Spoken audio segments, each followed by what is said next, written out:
Bismillahirrahmanirrahim. Assalamualaikum warahmatullahi wabarakatuh.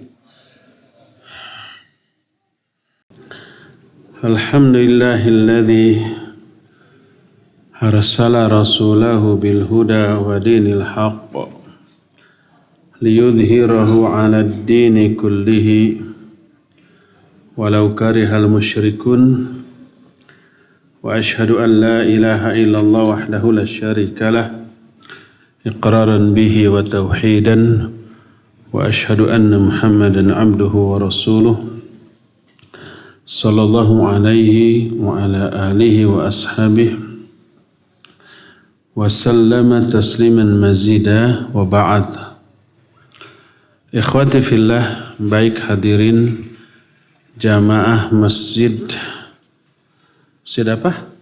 Uswatun Hasanah di Pasar Baru, Bandung, ataupun para pendengar Radio Roja Bandung, baik yang mendengarkan melalui radio di 1476 AM untuk Bandung dan sekitarnya, atau yang melalui streaming Radio Roja Bandung, yang melalui channel YouTube atau channel Facebook Radio Roja Bandung, para pemirsa Surau TV di mana saja Anda berada, dan radio lain yang juga ikut menyiarkan baik langsung ataupun tunda. Alhamdulillah, pagi ini sekalipun agak sedikit telat, cuma 27 menit, tapi alhamdulillah kita bisa melangsungkan juga acara rutin kita ini. Kita sudah membahas tentang dalil-dalil adanya alam kubur, baik azab, nikmat ataupun fitnah kubur dari ayat dan hadis yang sahih tentang hal tersebut.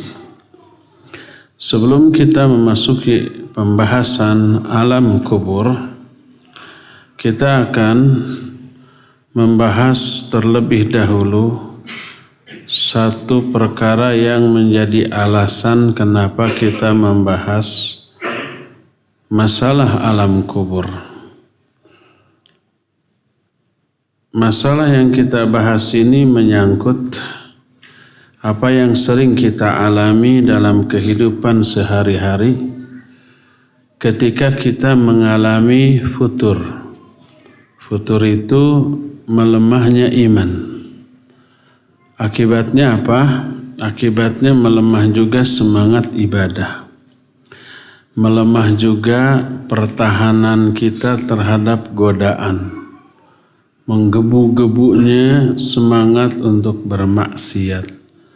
Dan efek-efek buruk lain dari akibat dari futur, dari lemahnya iman tersebut. Salah satu fenomena dari futur ini adalah kerasnya hati kita, dan kerasnya hati ini mengakibatkan tidak tersentuhnya kita dengan lantunan ayat Al-Quran, tidak merasa nikmatnya kita dengan mendengar bacaan atau membaca Al-Quran, tidak tenang dan tentramnya hati kita ketika berzikir kepada Allah Azza wa Jalla. Rasanya hambar, rasanya tidak ada sentuhan. Akibatnya apa? Akibatnya tidak tertarik untuk banyak berzikir, tidak tertarik untuk banyak membaca Al-Quran, tidak tertarik untuk menghadiri kajian-kajian. Dan itu bukti dari lemahnya atau kerasnya hati. Nah, timbul pertanyaan, bagaimana cara meluluhkan hati? Bagaimana cara mengobati hati? Sebelum menjawab pertanyaan tersebut, maka ada beberapa perkara yang harus dibicarakan terlebih dahulu agar pengobatan terhadap kerasnya hati tersebut bisa benar-benar efektif, efisien, berdaya guna, cespleng, tokcer, matih, saciduh metu, saucap nyata. Itu arti lain dari manjur tadi. Poin pertama adalah bahwa kita wajib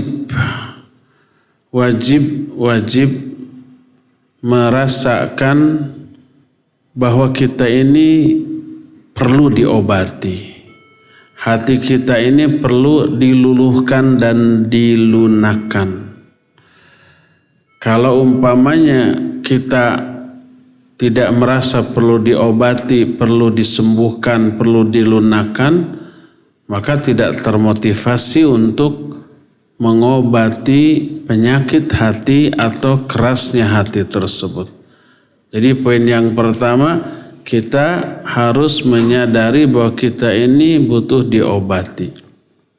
Seperti halnya kalau kita sakit secara fisik, maka kita termotivasi untuk pergi ke dokter walaupun malas. Kepala pening, badan juga meriang gitu ya. Batuk terus-terusan setiap kena angin.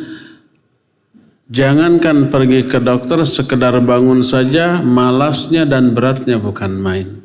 Tapi karena kita merasa perlu untuk diobati, maka kita memaksakan diri untuk pergi ke dokter.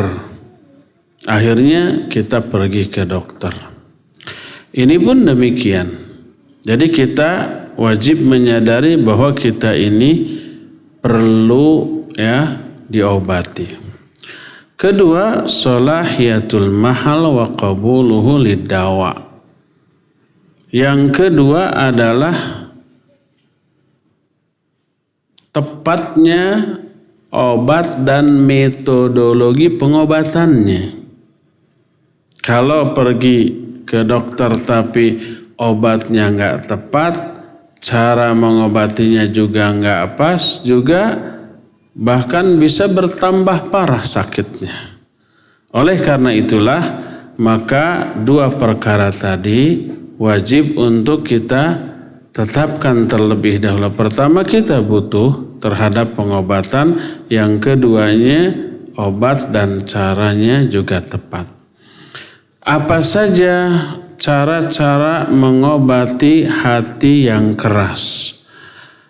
Para ulama menjelaskan ada beberapa poin, ya. Setidak-tidaknya yang menjadi obat bagi penyakit hati ada 6 poin. Nah, poin yang terakhir ini nanti membahas tentang alam kubur. Apa saja ke-6 obat beserta cara pengobatan yang tepat bagi penyakit hati? Pertama, mengandung 2 poin, tilawatul Quran wa zikrullah. Membaca Al-Quran dan banyak-banyak berzikir kepada Allah Azza wa Jalla. Karena membaca Al-Quran atau mendengarkan bacaan Al-Quran bisa menambah iman. Awalnya tidak terasa nikmat. Awalnya tidak merasa tertarik, tapi paksakan diri kita. Maka lama-lama rasa itu akan muncul. Allah Azza wa Jalla berfirman, innamal mu'minuna alladzina idza dzukirallahu wajilat qulubuhum wa idza tuliyat alaihim ayatuhu zadatsum imana wa ala rabbihim yatawakkalun. Orang-orang mukmin itu hanyalah orang-orang yang bila disebut nama Allah bergetar hatinya karena takut. Dan apabila dibacakan kepada mereka ayat-ayat Allah, bertambahlah keimanan mereka. Dan hanya kepada Allah pula mereka bertawakal. 3 poin yang dijelaskan dalam ayat ini adalah 3 poin yang bisa menambah iman. Pertama, zikrullah. Kedua, membaca atau dibacakan ayat Al-Quran.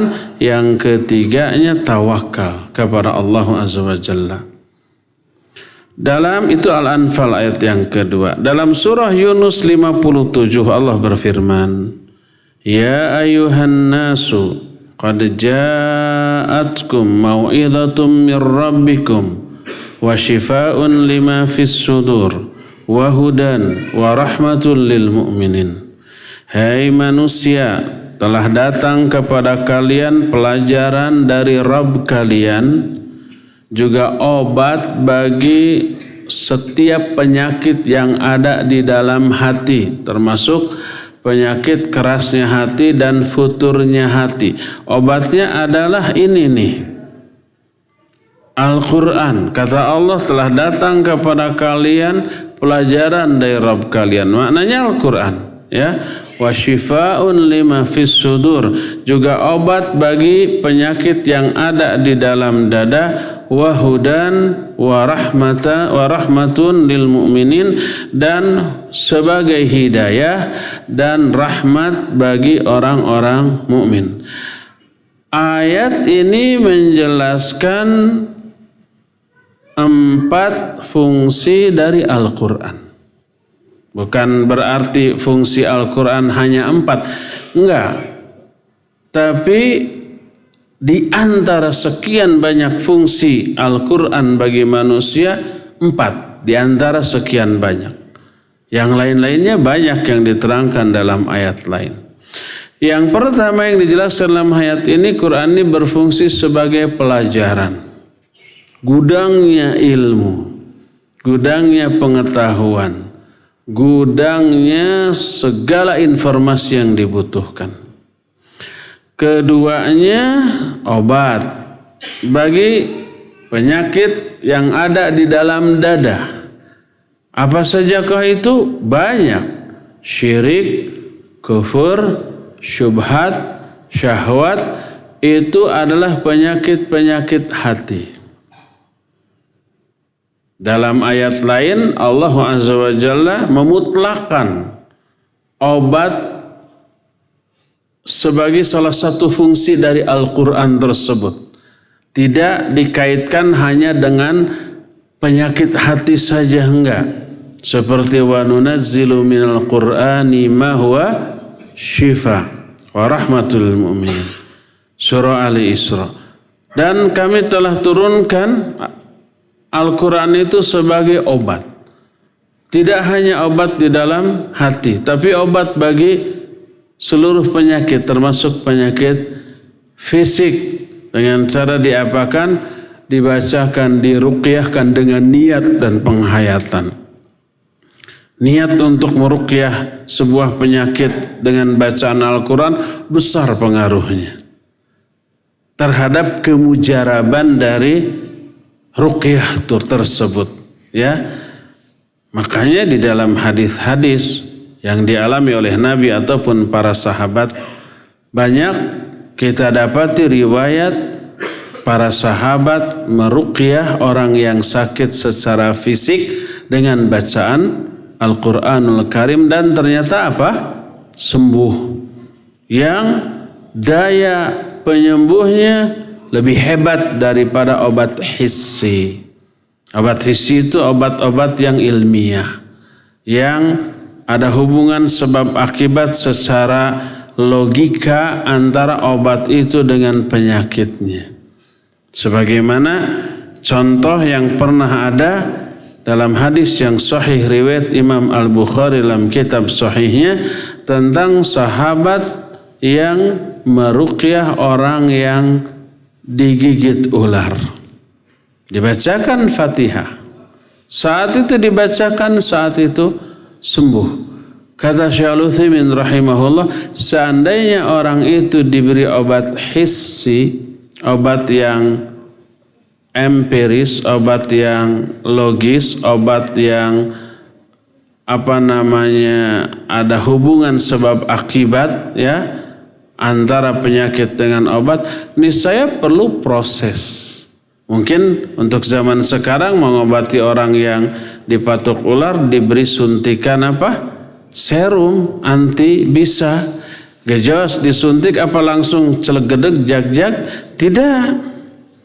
Tapi ada proses, ada waktu. Sekarang disuntikan baru esok harinya ada reaksi, dan itu pun tidak langsung sembuh 100%. Tapi berproses, bertahap, mulai ada keperbaikan sedikit demi sedikit. Setelah beberapa hari baru bisa sembuh dengan total. Tapi dengan ruqyah saat itu dibacakan, saat itu sembuh. Ini obat bagi penyakit fisik. Ayat yang terdapat dalam Yunus 57 tadi menyatakan 4 fungsi Al-Quran. Pertama mau'izah, yang kedua syifa, yang ketiga hudan, yang keempatnya rahmat. Hudan ini mencakup kedua-duanya. Hudan di sini apabila tidak diqayyid itu tidak dibatasi, makanya maknanya umum, mencakup seluruh jenis hudan. Hudan itu hidayah. Dan kita sudah sering jelaskan ada 2 jenis hidayah. Pertama hidayatul irsyad wad dilalah, kedua hidayatul taufiq. Hidayatul irsyad wad dilalah itu hidayah yang berupa atau petunjuk yang berupa ilmu, informasi, pengetahuan. Itu hidayatul irsyad wad dilalah. Dan Al-Quran adalah gudangnya. Al-Quran itu berisi ilmu, sumber ilmu dalam banyak aspek, bahkan seluruh aspek yang dibutuhkan dalam kehidupan manusia. Itu hidayah al-irsyad. Keduanya hidayatul taufiq. Nah ini yang gak bisa dipelajari dan gak bisa dibeli. Hidayatul taufiq ini mah hidayah yang hanya Allah berikan kepada orang-orang yang dikehendakinya. Kalau hidayatul irsyad wad dilalah orang kafir juga bisa. Ada enggak orang kafir yang mempelajari Islam? Ada banyak. Ada enggak orang kafir yang hafal Al-Quran, hafal ribuan hadis, fasih berbahasa Arab, melebihi fasihnya orang-orang Islam itu sendiri? Ada banyak. Tapi mereka tetap dalam kekafirannya. Mereka sudah memperoleh hidayah irsyad wad dilalah berupa ilmu, tapi tidak memperoleh hidayah taufiq. Ada enggak di antara kita yang tahu dalil tentang keutamaan tahajud baik dari Al-Quran ataupun sunnah? Ada banyak. Ada yang hafal ayatnya, hafal hadisnya. Ada yang tidak hafal tapi tahu. Artinya sering kita baca atau kita dengar keutamaan tahajud, sering kita dengar, begitu menggiurkan. Tapi amalnya tidak. Walaupun tahajud luar biasa hebatnya, tapi dia tidak mengamalkan. Dia sudah memperoleh hidayah al-irsyad wad dilalah, tapi belum memperoleh hidayah taufiq.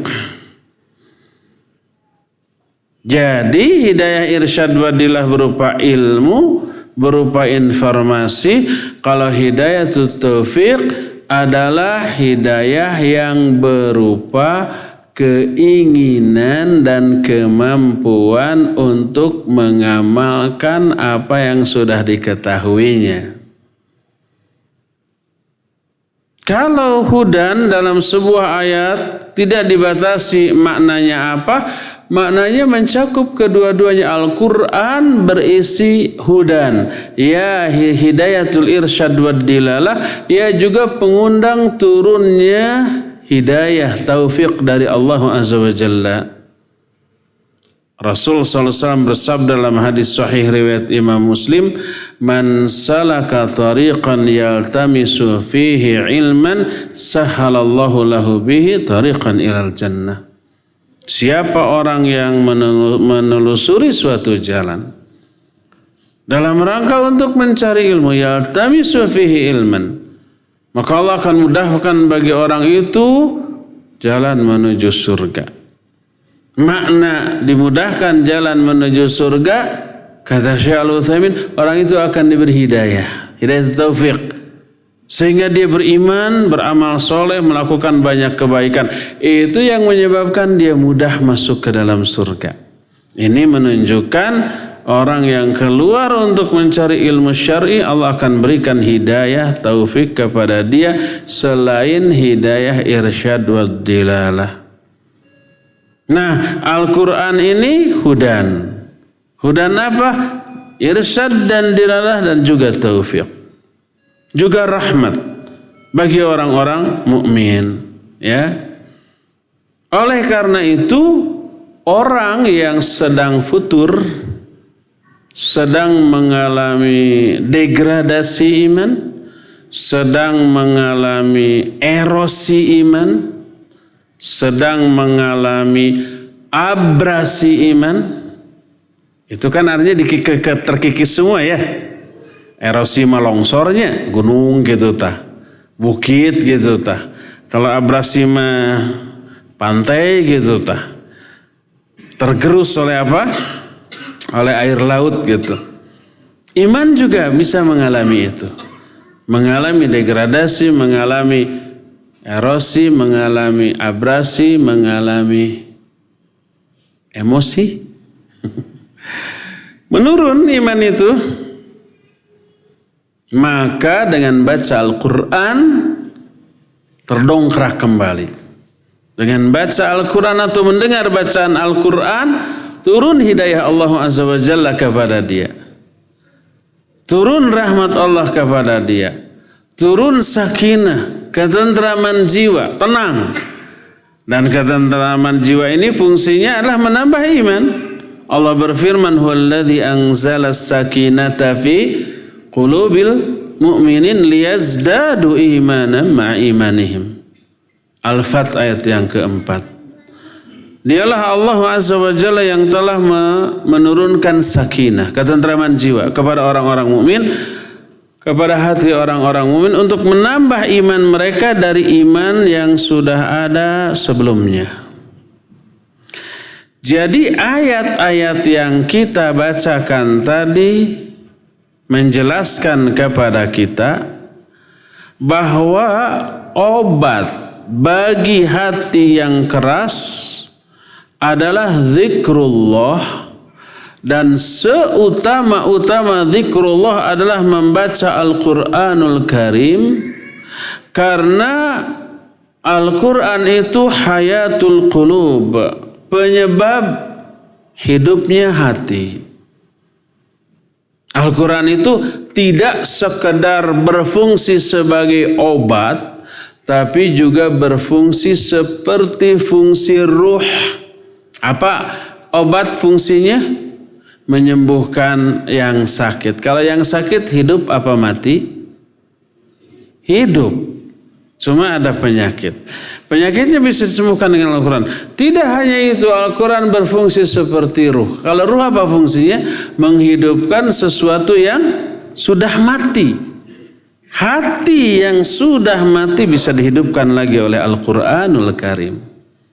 Makanya Al-Quran oleh Allah sendiri disebut dengan sebutan ruh, selain disebut dengan sebutan obat, juga disebut dengan sebutan ruh, sebagaimana firman Allah, wa kadzalika auhayna ilaika ruhan min amrina. Kata Allah, demikianlah kami telah wahyukan kepada engkau hai Muhammad ruh dari perintah kami. Allah telah mewahyukan ruh kepada Nabi Muhammad SAW. Makna ruh di sini Al-Quran. Kenapa Al-Quran disebut ruh? Jawabannya sama dengan kenapa Al-Quran disebut syifa. Karena fungsi Quran seperti ruh. Fungsi Al-Quran seperti obat. Bisa menyembuhkan dan Al-Quran juga bisa menghidupkan orang yang sudah mati. Hatinya maksudnya. Hatinya mati oleh Allah Azza wa Jalla dihidupkan kembali. Tuh buktinya apa? Buktinya lihat aja para sahabat. Sebelum mereka masuk Islam hatinya sudah mati. Ya, Abu Bakar, Umar, Utsman dan yang lain-lainnya. Coba nggak mati gimana? Patung mereka bikin sendiri, mereka sembah sendiri gitu ya. Anak-anak wanita ketika bayi diapakan? Dibunuh. Ya. Seluruh keburukan menjadi kebiasaan mereka. Mereka terbiasa sehari-hari mabuk. Maisyahnya kebanyakan riba. Ya, berlaku juga hukum rimba. Siapa yang kuat dia yang benar. Perzinahan sudah menjadi gaya hidup mereka. Kurang gimana mati itu hati mereka. Begitu datang Islam, mereka masuk Islam, hati yang sudah mati itu seakan-akan termasuki kembali oleh ruh. Al-Quran itu menyerap di dalam hatinya. Tumbuh lagi, hidup lagi itu hati dengan hidup yang sangat-sangat sehat. Itulah para sahabat yang hatinya dahulu sudah mati kemudian dihidupkan kembali oleh Al-Quran. Makanya Al-Quran disebut dengan sebutan ruh. Dan inilah hebatnya Al-Quran. Al-Quran hayatul qulub. Wal qalbul ladzi laisa fihi syai'un minal Qur'an qarbun kharibun. Hati yang di dalamnya tidak ada sedikit pun Al-Quran itu hati yang sudah runtuh. Hati yang sudah hancur, hati yang sudah mati. Oleh karena itulah maka mati hidupnya seseorang dilihat dari mati hidupnya hati mereka. Makanya para ulama menyatakan laisa man mata fastaraha bimayyitin wa innamal maitu maitul ahya. Orang yang mati itu bukanlah orang yang mati dalam keadaan berbahagia di atas Islam dan sunnah. Tapi orang yang mati itu adalah orang yang hatinya sudah mati di saat raganya masih hidup. Sehingga raganya menjadi kuburan bagi hatinya yang sudah mati. Makanya para ulama pada zaman dahulu ketika melihat orang-orang kafir, orang-orang musyrik, mereka mengatakan itu ada kuburan yang sedang berjalan. Yang dimaksud kuburan yang sedang berjalan itu apa? Orang-orang kafir. Raga mereka, fisik mereka menjadi kuburan bagi hatinya yang sudah mati. Dari sinilah kita mengetahui bahwa cara mengobati futurnya hati, kerasnya hati adalah zikrullah, dan seutama-utama zikrullah adalah membaca Al-Quranul Karim. Makanya Allah Azza wa Jalla berfirman dalam surah Al-Anfal ayat yang cari sendiri 23 apa 24? Ya ayyuhalladzina amanu stajibu lillahi walirrasuli idza da'akum lima yuhyikum. Hai orang-orang yang beriman, penuhi oleh kalian seruan atau panggilan Allah dan Rasulnya apabila Allah dan Rasulnya memanggil kalian lima yuhyikum, kepada apa-apa yang bisa menghidupkan kalian. Yang dimaksud menghidupkan kalian itu menghidupkan hati-hati kalian. Allah Rasulnya memanggil kalian kepada apa-apa yang bisa menghidupkan hati kalian, maknanya Al-Quran. Memanggil kalian untuk kembali kepada Al-Quran, mempelajarinya, membacanya, meyakininya, mengamalkannya, mendakwahkannya, dan sabar di atas semuanya itu yang akan membuat hati-hati kalian menjadi hidup.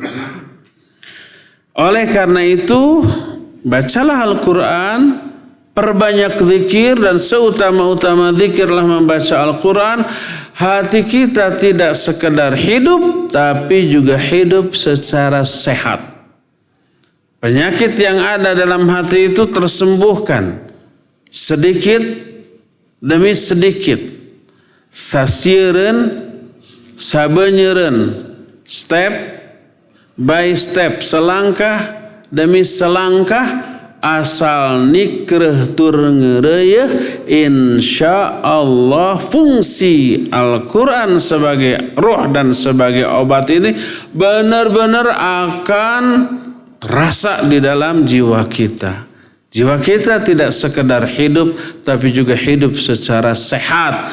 Kalau hidupnya secara sehat, tidak keras lagi, tidak futur lagi, tidak lemah lagi, maka memberi daya dorong yang luar biasa untuk ibadah dan memberikan benteng pertahanan yang sangat kuat terhadap seluruh godaan, rayuan, dan gangguan. Inilah obat yang pertama bagi hati yang keras, yaitu zikrullah, dan seutama-utama zikrullah adalah membaca Al-Quranul Karim. Ini yang pertama. Kedua,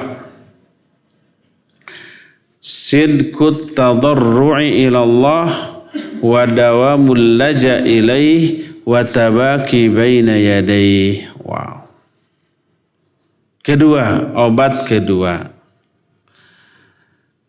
bersungguh-sungguh dalam bertadarru' kepada Allah. Tadarru' itu kata orang Bandung mah DP. Bukan DP uang muka. DP itu apa? Handap asor. DP itu apa? Rendah hati, tidak takabur, merendahkan diri, menghinakan diri di hadapan Allah Azza wa Jalla dengan sesungguh-sungguhnya, dawabul luju ilallah Azza wa Jalla, dan selalu bersandar kepada Allah Azza wa Jalla, pasrah, sadrah, sumrah kepada Allah Azza wa Jalla, dan tabaki baina yadai, berupayalah untuk sering-sering menangis di hadapan Allah Azza wa Jalla, tapi jangan di hadapan orang. Kalau di hadapan orang, berusahalah untuk menahan tangisan. Walaupun kita akan ingin menangis, tahan. Kecuali kalau memang ditahan gak bisa juga, kumaha deui tuh. Tapi ketika nggak ada orang, kita sendirian di kamar, di rumah, tengah malam mau sholat tahajud, silakan. Nggak mau menangis, pura-puralah untuk menangis. Kalau nggak ada orang itu bagus. Kalau ada orang jangan. Yang terbalik, ketika sendiri ketawa-ketawa, ketika di hadapan orang sesegukan menangis. Jangan seperti itu, bisa rusak nilai ibadah yang kita lakukan. Ketika menjelaskan poin ini, berkata para ulama seperti yang dituturkan oleh Imam Ibnu Qayyim rahimahullahu taala, fa'alaika bil ikhlas fa innahu khalasuka wa dawamul inabati ila rabbil alamin wastahdhara al mauta amama 'ainaik wa haula al munqalab wa 'azima jinayatik allati halat bainaka wa baina rabbik wasta'in fi dhalika biqira'ati ayatil wa'id wa qira'atil kutubil lati tasifu laka ad-daral akhirah aw sima'al ashritatil lati yakhshahu laha qalbak wa qum baina yadayhi mudhiran faqraka wa shiddata ihtiyajatika ilaihi wala ba'sa min an tatabaka hina idzin illam tas'afuka al-ibarat fi misli dzalikal maqam.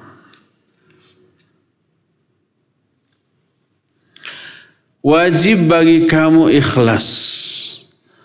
Keikhlasan itu yang akan menyelamatkanmu. Siapa yang ikhlas oleh Allah akan ditolong. Kenapa siapa yang digoda oleh perempuan? Nabi Yusuf.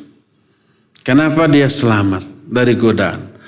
Padahal faktor pendukung terjerumusnya beliau kepada godaan itu kuat.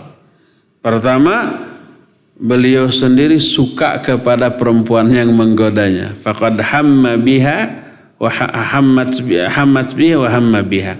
Lah wanita itu suka kepada Yusuf, Yusuf juga suka kepada dia ya. Batu turun, kesik naik itu purun, ya daek. Saling suka satu sama lain. Kedua, Yusufnya berada dalam puncak apa? Puncak stamina, puncak usia kepemudaannya. Syahwatnya sedang besar-besarnya itu. Ketika bayangkan si perempuan itu sebelum menggoda dangdan dulu satakar kebak. Satakar kebak itu artinya apa? Habis-habisan. Ya. Dan seterusnya lah. Tapi kenapa beliau selamat? Itu Allah menyatakan karena beliau min ibadinal mukhlasin. Karena beliau itu termasuk hamba-hamba kami yang ikhlas. Ikhlasuna khalasuna. Keikhlasan kita itu yang akan menyelamatkan kita. Wajib bagi kamu ikhlas. Ikhlas itu penyebab keselamatan. Wa dawamul inabati ila rabbil alamin. Selalulah kembali kepada Rabbul Alamin. Bayangkan kematian selalu berada di pelupuk kedua matamu, ya. Dan bayangkan kengerian dahsyatnya azab Allah Azza wa Jalla dan besarnya dosamu kepada Allah yang terancam dengan azab tadi. Besarnya dosa menghalangi antara kita dengan Allah Azza wa Jalla. Maka minta tolonglah dalam hal itu dengan cara banyak membaca ayat-ayat tentang ancaman. Dengan cara banyak-banyak membaca kitab-kitab yang menjelaskan masalah akhirat kepada dirimu. Masalah-masalah akhirat itu begitu mengerikan. Ada sebuah kitab yang daya sentuhnya luar biasa. Cuma sayang kitab ini berisi penuh dengan apa? Dengan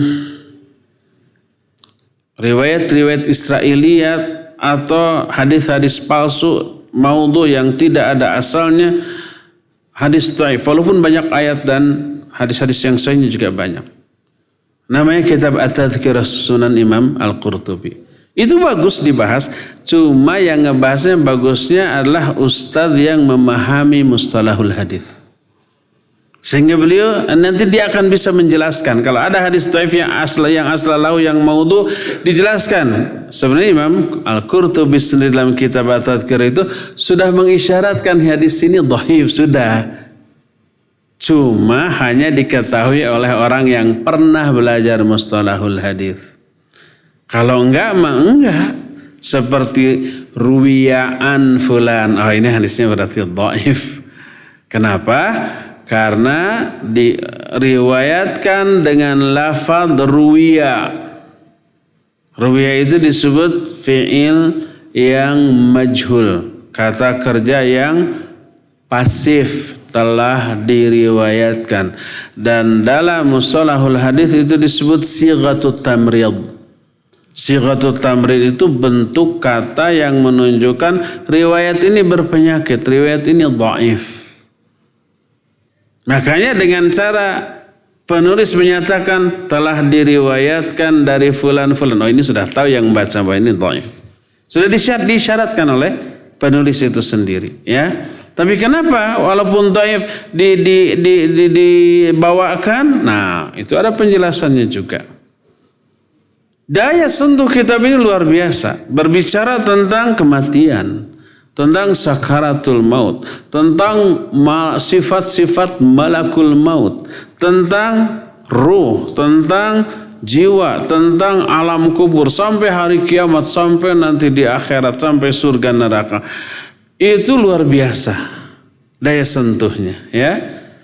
Dengarkan kaset dan ceramah yang bisa membuat hatimu luluh dan berdirilah di hadapan Allah Azza wa Jalla dengan cara berdiri yang menampakkan kamu sangat membutuhkan Allah Azza wa Jalla dengan kebutuhan yang puncak, kelemahan yang tidak ada seorang pun yang mampu menopang kelemahan kita selain Allah Azza wa Jalla.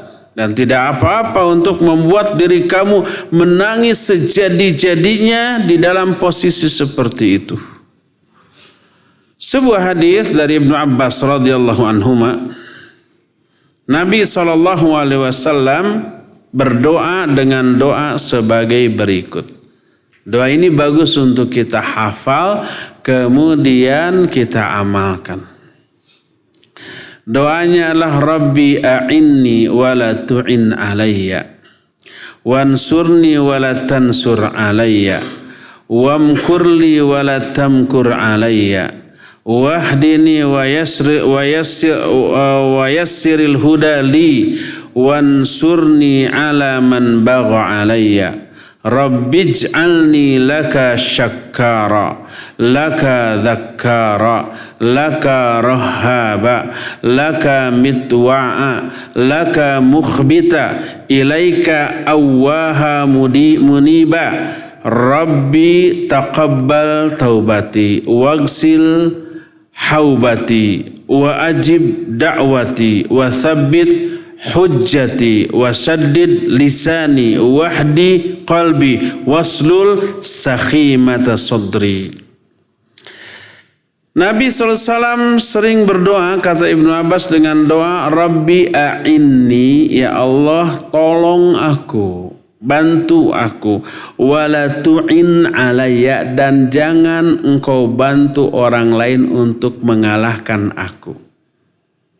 Bukan hanya orang lain, pokoknya pihak lain, termasuk si setan tuh. Setan kan bukan hanya dari bangsa manusia, tapi juga bangsa jin, kadang binatang. Wala tu'in alayya, jangan engkau bantu siapapun untuk mengalahkan aku. Wansurni, dan tolong aku, wala tansur alayya, dan jangan engkau bantu tolong orang lain untuk mengalahkan aku. Wamkurli wala tamkur alayya, dan beri aku makar. Maksud beri aku makar itu berikan kepadaku kemampuan untuk menyusun rencana yang sangat jitu gitu. Wala tamkur alayya, dan jangan engkau berikan kepada pihak manapun untuk membuat rencana yang akan mencelakakan aku. Kita mau berdakwah ke sana ke sini, dihalangi enggak oleh setan? Iya, setannya setan manusia apa jin? Dua-duanya. Ada gitu orang ustadz yang mau ceramah di sana sini di demo.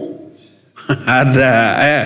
Kalau orang kafir masuk masjid dipersilakan, disambut ya, diagung-agung, dicium tangannya. Kalau ustadz yang mau ceramah, awas kan gitu. Itu makar. Baca doa ini, wamkurli wala tamkur alayya, wahdini wa yassiril huda ali, dan beri aku hidayah dan mudahkan hidayah itu untukku. Wansurni ala man bagha alayya, bantu aku dalam mengalahkan orang-orang yang akan berbuat jahat kepadaku. Rabbij'alni laka syakkara, ya Allah jadikan aku sebagai hamba yang selalu bersyukur kepadamu. Walaka dhakkara, sebagai hamba yang selalu berzikir kepadamu. Laka rohaba, sebagai hamba yang selalu taat kepadamu, selalu takut. Rahab itu apa? Takut kepadamu. Laka mukhbita, sebagai hamba yang mukhbit. Mukhbit itu yang makna mukhbit adalah kunut. Kunut itu dawamut ta'ah.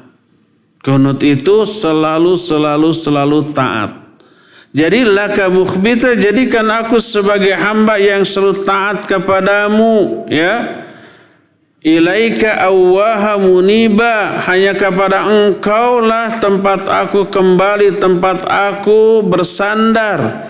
Rabbi taqabbal taubati, ya Allah terima taubatku. Wagsil haubati, cuci bersihkan jiwaku. Wa'ajib da'wati, dan penuhi doa-doaku. Wa thabbit hujjati, dan kokohkan hujjahku. Wa saddid lisani, dan luruskan lisanku. Wahdi qalbi, dan beri hidayah atau berikan petunjuk kepada hatiku. Waslul sakhimata sadri, dan bebaskan belenggu-belenggu yang ada di dalam hatiku. Itu doa yang sering dibaca oleh Nabi SAW, dan hadis ini diriwayatkan oleh Imam At-Tirmidzi dalam kitab Da'awat anir Rasul SAW dalam bab Du'aun Nabi. Kemudian Imam At-Tirmidzi menyatakan hadithun hasanun sahihun, dan hadis ini disahihkan oleh Syekh Al-Albani rahimahullah dalam kitab Sahih Al-Jami, ya. Inilah yang kedua. Jamnya benar? Jamnya benar? Jamnya benar? Cepat. Ketiga. Obat ketiga bagi penyakit hati. Huduru majalisil ilmi wal wa'ad wat tadhkir wat takhwif wat targhib.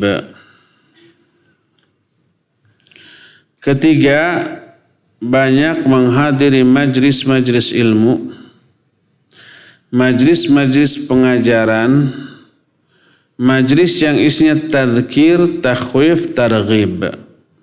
Tadhkir itu memberikan peringatan kepada kita. Takhwif itu yang memberikan rasa takut kepada kita. Targhib itu yang memberi iming-iming kepada kita. Hadiri majlis-majlis ilmu seperti ini. Wajib bagi kita meninggalkan majlis pergaulan yang buruk, karena itu sebesar-besar penyebab keras dan rusaknya hati. Kita harus menghindari lingkungan-lingkungan pergaulan yang seperti itu. Karena itu adalah jenis penyakit yang sangat berbahaya. Ya. Sebaliknya, hadiri majlis-majlis yang bisa membawa kebaikan kepada kita. Sebaik-baik majlis yang bisa memberikan kebaikan kepada kita, majlis ilmu. Nabi SAW dalam hadis sahih riwayat Imam Muslim dalam kitab Sahih Muslim dengan sanad yang sahih dari Abu Hurairah radhiyallahu anhu berkata, kata Nabi SAW, man salaka tariqan yaltamisu fihi ilman sahhalallahu lahu bihi tariqan ilal jannah wa majtama'a qaumun fi baitin min buyutillah yatsluna kitab Allah wa yatadarasunahu bainahum illa nazalat alaihimus sakinah wa ghasyiyatuhumur rahmah wa haffathumul malaikah wa dzakarahumullahu fi man indah. Siapa orang yang menelusuri suatu jalan untuk mencari ilmu, Allah akan mudahkan bagi orang itu jalan menuju surga. Dan tidaklah satu kaum berkumpul di salah satu rumah Allah. Seperti di masjid, seperti sekarang kita kumpul di masjid. Kumpul di pasar baru tapi bukan untuk belanja. Saya mah. Mungkin di antara mustamimah sebelum ngaji belanja, nanti setelah ngaji teruskan lagi. Nggak terlarang, boleh saja, bukan kritikan kok. Tidaklah satu kaum berkumpul di salah satu rumah Allah, Kemudian mereka membaca kitab Allah dan saling mempelajari isinya di kalangan sama mereka. Kecuali akan turun sakinah kepada mereka. Sakinah itu apa? Ketentraman jiwa. Wa ghasyiyatuhumur rahmah, dan akan dicurahkan rahmat kepada mereka. Wa hafathumul malaikah, dan para malaikat akan mengerumuni mereka, mengitari mereka. Wa dzakarahumullahu fi man indah, dan Allah menyebut mereka. Makna menyebut, memuji-muji mereka di hadapan para malaikat yang ada di sekeliling mereka, di sekeliling Allah Azza wa Jalla. Ada 4 yang Allah janjikan melalui lisan Rasulnya dalam hadis ini kepada orang yang hadir di sebuah masjid untuk mencari ilmu. Pertama, adanya sakinah, ketentraman jiwa, ketenangan hati, keteduhan kalbu. Dan sakinah ini seperti yang tadi dijelaskan, menambah iman. Huwallazi anzala sakinata fi qulubil mu'minin liyazdadu imanan ma'a imanihim. Dialah Allah yang telah menurunkan sakinah kepada hati orang-orang mukmin. Orang mukmin yang ngaji seperti ini, liyazdadu imanan ma'a imanihim, untuk menambah iman mereka dari iman yang sudah ada sebelumnya. Sebelumnya ada iman, makanya ngaji. Setelah ngaji imannya nambah karena ada sakinah yang Allah turunkan kepadanya. Kedua, rahmat. Wa ghasyiyatuhumur rahmah. Nah ini, rahmat bisa melunakkan hati yang keras. Sering saya ungkapkan. Allah berfirman, fabima rahmatin minallahi linta lahum. Falau kunta faddan ghalidhal qalb lang faddu min haulik. Karena rahmat Allah kepadamu, kamu bersikap lunak tuh kepada mereka. Ini salah satu fungsi rahmat adalah melunakkan hati dan sikap.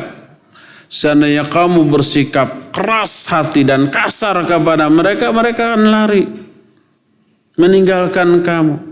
Dakwah yang disertai dengan keras gitu ya, itu akan membuat orang-orang lari dari dakwah. Bukan lari dari kebenaran isi dakwahnya, tapi lari karena keras dan kasarnya cara dakwahnya. Tapi ketika isi ruh dari dakwah itu dikemas dengan cara yang lembut, yang menjauh juga mendekat, yang renggang juga merapat, yang benci juga berubah menjadi simpati, yang tadinya memusuhi bisa berubah menjadi pendukung setia karena kelemah lembutan. Dan Allah menyatakan kelemah lembutan itu salah satu di antara yang lahir dari rahmat. Allah menyatakan fabima rahmati minallah. Fabi di sini bisababiyah, karena sebab rahmat Allah kepadamu, linta lahum, kamu bersifat lunak kepada mereka, lemah lembut. Ini salah satu di antara efek dari rahmat. Dan rahmat salah satunya bisa didapat dalam majelis pengajian seperti ini. Yang kedua, tadi yang pertama sakinah, kedua rahmat, ketiga wahafatsumul malaikah. Malaikat datang mengerumuni. Di awal pengajian saya di sini kita sudah membahas tentang tema mengembara ke taman surga. Yang dimaksud taman surga itu apa? Pengajian, majelis pengajian. Karena Nabi SAW menyatakan, idza marartum biriyadil jannah fartau fiha. Kalau kamu melewati taman-taman surga, kamu singgah dulu di sana. Ditanya apa taman surga? Itu majelis ilmu. Maknanya adalah siapa yang hadir dalam majelis ilmu, Allah akan sediakan taman surga di akhirat bagi orang itu. Itu penjelasan Imam An-Nawawi rahimahullah kitab Syarah Sahih Muslim. Wa dzakarahumullahu fi man indah, ya, dan Allah memuji-muji mereka di hadapan para malaikat yang ada di sekitarnya. Allah di mana? Istiwa di atas arsy. Ar-Rahmanu 'alal arsy istawa. Arsy dipikul oleh siapa? Malaikat. Berapa malaikat yang memikul arsy? Berapa? Banyak. Satu mazhab Pak Alamsyah menyatakan banyak. Ada yang berpendapat lain. 8. Pak Alamsyah dalilnya mana banyak? Yang 8 mana dalilnya? Ada dalam Al-Quran wa yahmilu arsya rabbika fawqahum yawma idzin thamaniyah. Maka arsy Allah pada hari itu dipikul oleh 8 malaikat. Tapi para ulama ikhtilaf apakah 8 personal malaikat atau 8 kelompok malaikat yang satu kelompoknya mungkin banyak. Tah Pak Alamsyah dalilna eta. Dua-duanya benar enggak? Salah dua-duanya. Dirinci ulama ikhtilaf. Itu terjadi pada hari kiamat. Sebab ayat tadi itu berbicara pada waktu kiamat ya. Dalam surah apa namanya? Dalam surah Al-Haqqah. Wang syaqqatis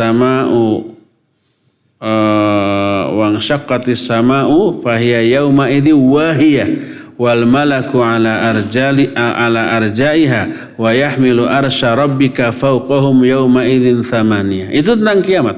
Jadi saat itu langit terpecah sehingga menjadilah langit itu lemah. Para malaikat ada menempati seluruh bagian dari alam ini. Terus arsy Allah pada hari kiamat itu dipikul oleh 8 malaikat. Itu pada waktu kiamat. Adapun yang sekarang wallahu alam tidak ada keterangan yang sahih. Tapi ada satu hadis yang menyatakan bahwa ini dari Abdullah bin Salat, seorang penyair yang menyatakan arsy Allah sekarang dipikul oleh 4 malaikat. 1 malaikat berupa orang, 1 malaikat berupa burung gagak, burung apa? Garuda apa? Burung Raja Wali yang besar, Nasr. 1 lagi berupa lembu yang besar, Thaur.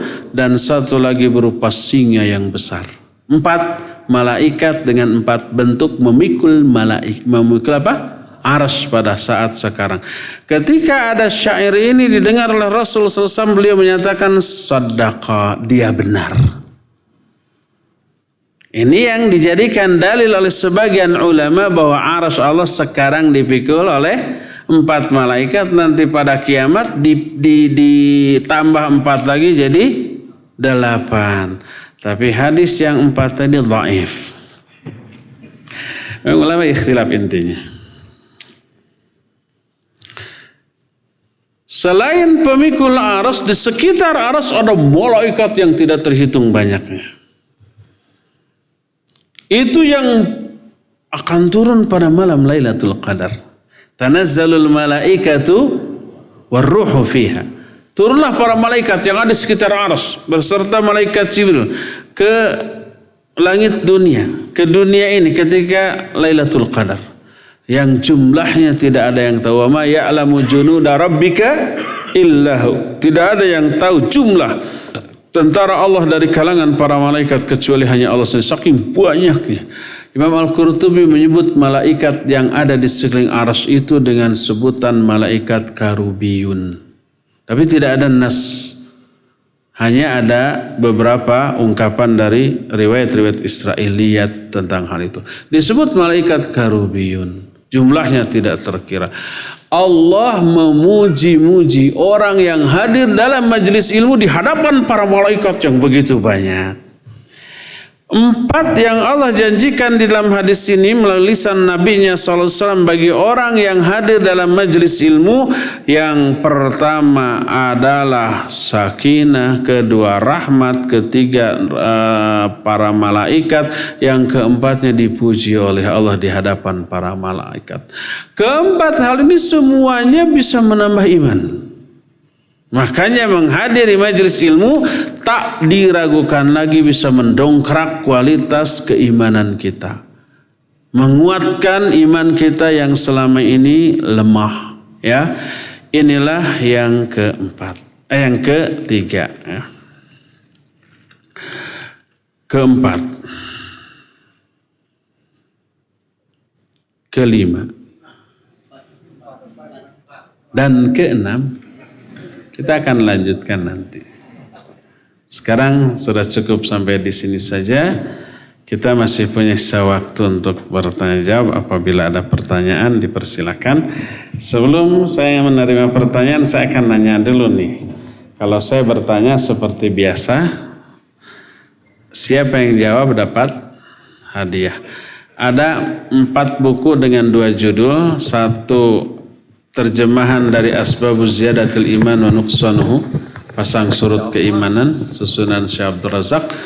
1 lagi meraih kebahagiaan tanpa batas. 2 untuk Iwan, 2 untuk Ahwat nih. Ya. Iwan siapa yang mau? Wow. Siapa namanya? Zaki. Rasanya pernah ya? Siapa namanya? Ibnu. Pernah juga ya? Siapa namanya? Hamzah pernah belum? Aduh, siapa yang belum? Iya, siapa namanya? Japri. Yadi. Itu? Safri, Pak. Safri. Belum ya? Iya. Belum, Pak. Baik. Pertanyaan untuk Safri yang akan memperoleh hadiah buku. Insyaallah.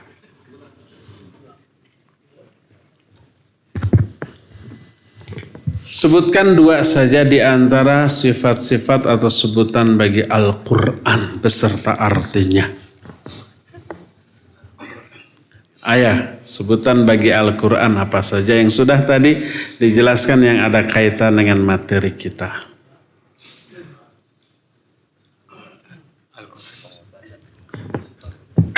Bismillahirrahmanirrahim.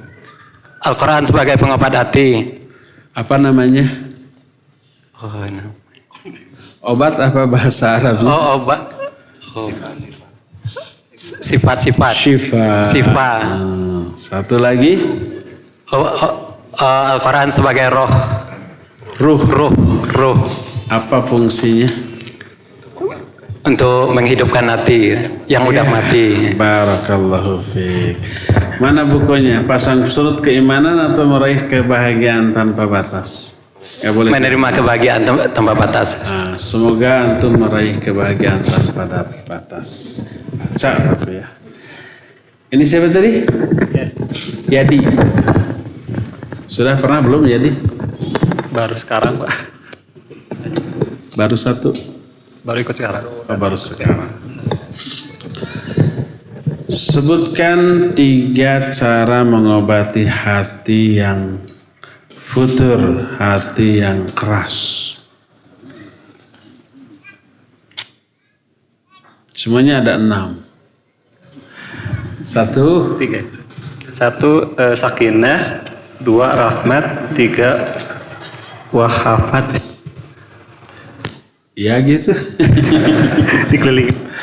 Cara mengobati hati yang keras. 1 dengan cara apa? Oh, Tadi 3 poin yang saya jelaskan ya. 1, baca Al-Quran. baca Quran. 2, Berzikir. itu 1 paket berzikir baca Quran. Kedua,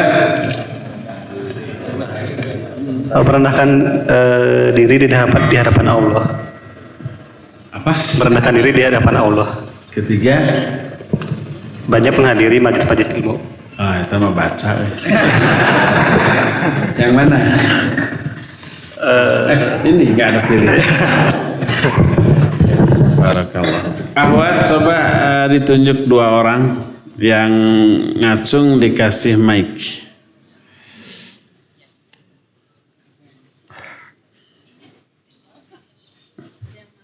Ada Ahwatnya di belakang? Ada Ustaz. Siap? Sudah siap? Siap insya Allah. Taib. Sebutkan 2 di antara yang Allah akan berikan kepada orang yang hadir dalam majelis ilmu seperti ini. 2 aja. Bismillahirrahmanirrahim. Yang pertama, Allah akan menurunkan sakinah, ketenangan. Apa sakinah? Ketenangan dalam hatinya. 2.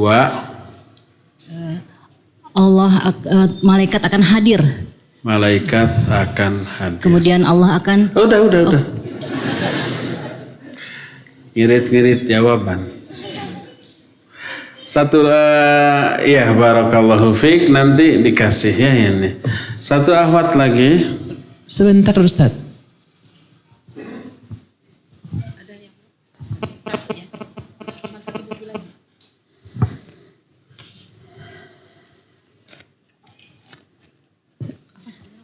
Udah. Sebutkan 2 yang sisa. Pertama, Allah akan memberi rahmat. Yang kedua, Allah akan menyebut-nyebutnya di depan malaikat yang ada di sekitarnya. Iya, Ya. barakallahu fiik. Sudah ya.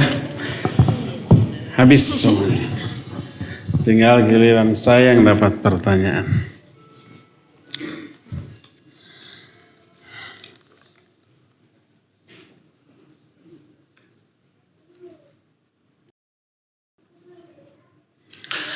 Apa boleh mendengar Quran ketika sedang bekerja atau melakukan aktivitas lain?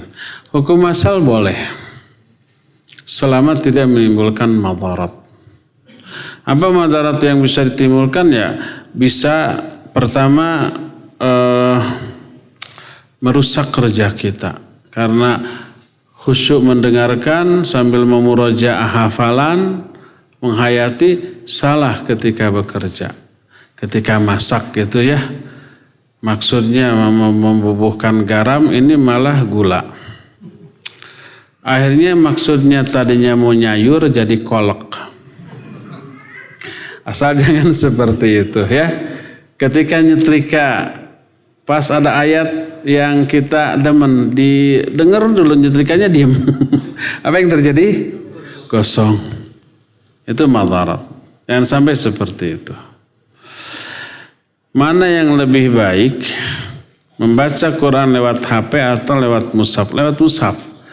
Usahakan membaca apalagi menghafal dari satu nuskhah yang sama, satu cetakan yang sama. Itu terus ya.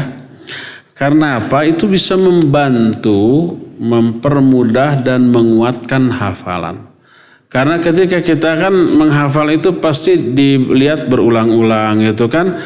Ketika kita sedang tidak melihat mushaf tersebut, lalu kita mengulang, yang tergambar dalam pikiran kita adalah bentuk huruf dari mushaf yang kita baca. Kalau mushafnya ganti-ganti jadi liur kena. Jadi kalau umpamanya kita menghafal dari satu mushaf terus itu, jangan ganti-ganti walaupun sampai lecek. Kalau toh sudah rusak, umpama ingin diganti, ganti dengan cetakan yang sama. Ya, seperti itu. Dari mushaf lebih utama dibanding dari HP.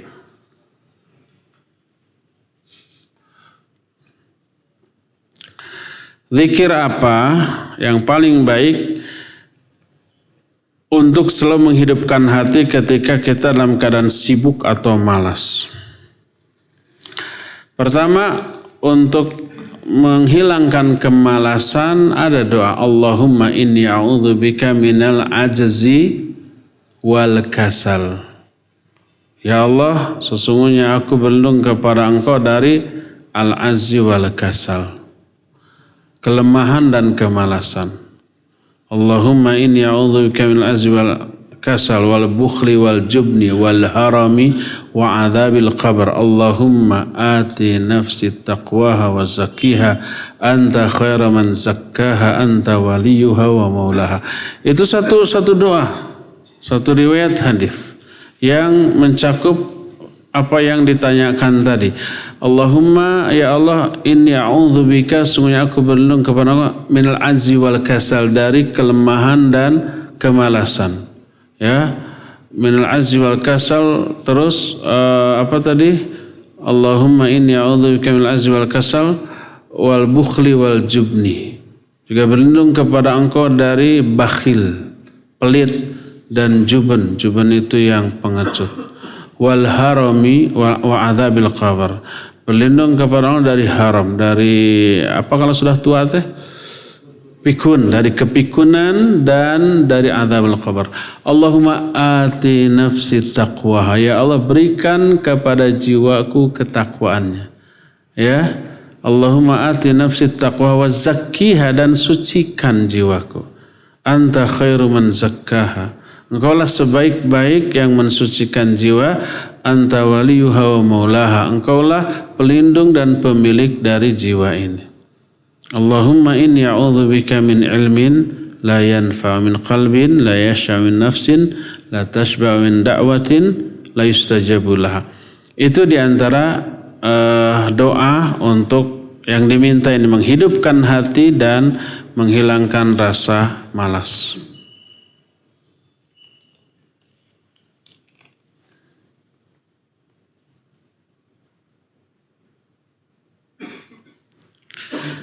Poin ketiga dari cara mengobati hati, dikatakan banyak menghadiri majelis ilmu. Bagaimana cara memfilter majelis ilmu yang nantinya akan membuat kita bingung. Contoh sekarang yang sudah mengikuti kajian sunnah, tapi ada kajian juga di dekat rumah. Ingin mengikuti kajian tersebut, tapi khawatir akan membuat bingung karena takut ada penjelasan hadis yang berbeda dengan yang diikuti saat ini. Iya, pertama, al-ilmu huwa din, fanzuru min aina akhadtum dinakum. Ilmu ini adalah agama. Perhatikan dari mana kalian mengambil agama kalian, dari siapa kalian mengambil agama kalian. Ambillah agama ini dari orang yang pertama memang pemahamannya lurus. Kedua, selalu bersandar kepada ahli agama yang sedang dia bahas. Tidak berijtihad sendiri dengan kebodohannya. Walaupun ustadz di atas rata-rata, tapi belum cukup untuk ijtihad, untuk menafsirkan, untuk mensyarah hadis. Hendaklah dia mengutip ahlinya. Kalau ketika menjelaskan sebuah ayat, hendaklah dia mengutip penjelasan para ulama tentang ayat itu. Berkata Imam Ibnu Katsir ketika menafsirkan ayat ini begini. Berkata Imam Anu ketika menjelaskan hadis ini begini. Itu yang terbaik berdasarkan ayat fas'alu ahla dzikri in kuntum la ta'lam. Bertanya ke ahlinya kalau kalian tidak tahu.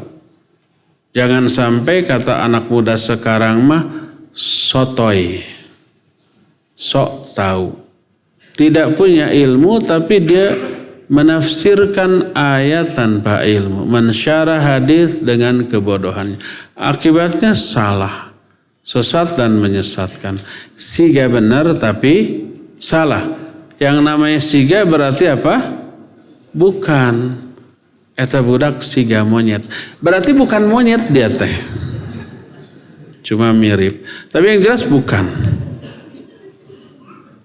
Kaya benar tapi salah. Kalau kaya berarti bukan ya. Kaya benar berarti tidak benar itu. Jadi kalau ada ustadz yang ketika menjelaskan hadis selalu diterangkan riwayat siapa dan sahih atau tidaknya. Terus kalau mengutip ayat, tafsir ayat itu selalu mengutip ahlinya. Hadis juga begitu. Ikuti itu. Adapun kalau umpamanya ada ustadz, ayat ini menurut pendapat saya begini. Nah, sedangkan hadis ini menurut analisa saya yang mendalam begini. Tinggalkan yang seperti itu. Loh, kalau begitu, kalau setiap hadis harus dikemukakan sahih tidaknya, ayat harus dirujuk ke ahlinya, nggak mudah dong untuk jadi ustadz. Ya iyalah, jangankan untuk urusan agamanya, Untuk jadi dokter bisa mengobati orang lain, bisa sembarangan orang enggak? Enggak. Enggak bisa orang umpamanya membaca 1000 buku kedokteran, langsung buka praktek kedokteran. Itu bisa dipenjara enggak? Bisa, malpraktek namanya ya. Harus ada izin. Harus ada lisensi dari yang berwenang. Ya. Begitu bicara, Anda dokter bukan? Memang saya bukan dokter sih. 1000 buku kedokteran saya sudah baca. Nggak bisa seperti itu. Ya. Harus jadi dokter ribet-ribet amat. Memang harus ribet. Sebab menyangkut nyawa orang. Tidak asal nyuntik gejos-gejos begitu saja. Ini urusan dunia. Apalagi akhirat. Ya. Coba kita umpamanya mau memperbaiki mobil kita yang rusak. Kemana? Ke bengkel resminya. Bengkel-bengkel pinggir jalan kadang-kadang kita nggak percaya. Walaupun mereka mungkin karena pengalamannya sudah bisa dibilang ahli. Tapi saya coba deh umpamanya. Kamu ngerti mesin? Enggak, tapi lihat aja dulu lah. Nggak mungkin kita berani. Itu untuk urusan dunia tambah rusak. Mobil kita, motor kita, HP kita yang rusak diserahkan kepada orang yang asal-asalan rusak. Itu urusan dunia. Bagaimana dengan urusan akhirat? Sudah adzan itu ya. Cukup dulu sampai di sini. Insyaallah kita akan lanjut di sebulan yang akan datang.